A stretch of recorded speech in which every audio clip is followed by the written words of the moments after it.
30 November 2025-এর মধ্যে সমস্ত টোটো registration করে নিতে হবে। জাতীয় এবং রাজ্য সড়কে টোটো চালানো যাবে না। নমস্কার, স্থানীয় সংবাদের ডিজিটাল মিডিয়ায় বিশেষ একটি খবরে আমি মন্দিরা মাঝি। রাজ্য সরকার বাস, অটো, ট্যাক্সির মতো এবার টোটো রেজিস্ট্রেশন বাধ্যতামূলক করল। 30 নভেম্বরের পর বিনা রেজিস্ট্রেশনে টোটো চালানো যাবে না। পরিবহন মন্ত্রী স্নেহাশিস চক্রবর্তী জানিয়েছেন, 13 অক্টোবর থেকে 30 নভেম্বর পর্যন্ত এই রেজিস্ট্রেশন প্রক্রিয়া চলবে। রেজিস্ট্রেশন বাধ্যতামূলক, টোটো চালকদের রেজিস্ট্রেশন করতে হবে। সময়সীমা 13 অক্টোবর থেকে 30 নভেম্বর পর্যন্ত রেজিস্ট্রেশন প্রক্রিয়া চলবে। অস্থায়ী নাম্বার প্লেট রেজিস্ট্রেশন করালে টোটো চালক বা মালিকরা কিউআর কোড সহ একটি অস্থায়ী এনরোলমেন্ট নাম্বার প্লেট পাবেন। আবেদন পদ্ধতি অনলাইনে আবেদন করতে পারবেন। খরচ রেজিস্ট্রেশন ফি 1000 টাকা।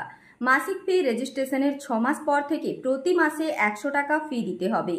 সহায়তা কেন্দ্র অনলাইনে আবেদনের জন্য প্রত্যেক আরটিও অফিসে এবং বাংলা সহায়তা কেন্দ্রে ক্যাম্প করা হবে। নিয়ন্ত্রণ ও গাইডলাইন।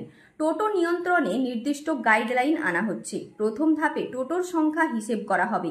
পরে স্থানীয় প্রশাসনের সঙ্গে আলোচনা করে রুট নির্দিষ্ট করা হবে। নিষেধাজ্ঞা, জাতীয় এবং রাজ্য সড়কে টোটো চালানো যাবে না। লাইসেন্স, বিনা অনুমতিতে টোটো তৈরি ও বিক্রির বিরুদ্ধে ব্যবস্থা নেওয়া হবে। টোটো প্রস্তুত করতে সরকার স্বীকৃত গাইডলাইন ও লাইসেন্স লাগবে। বর্তমানে কেন্দ্রে স্বীকৃত 9টি সংস্থা থেকে টোটো কিনতে হবে।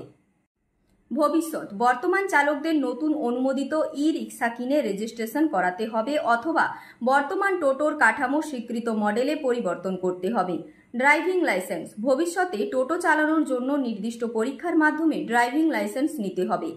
উদ্দেশ্য, সরকারের লক্ষ্য জীবিকা ক্ষতিগ্রস্ত না করে টোটোকে শৃঙ্খলায় আনা এবং যানজট নিয়ন্ত্রণ করা।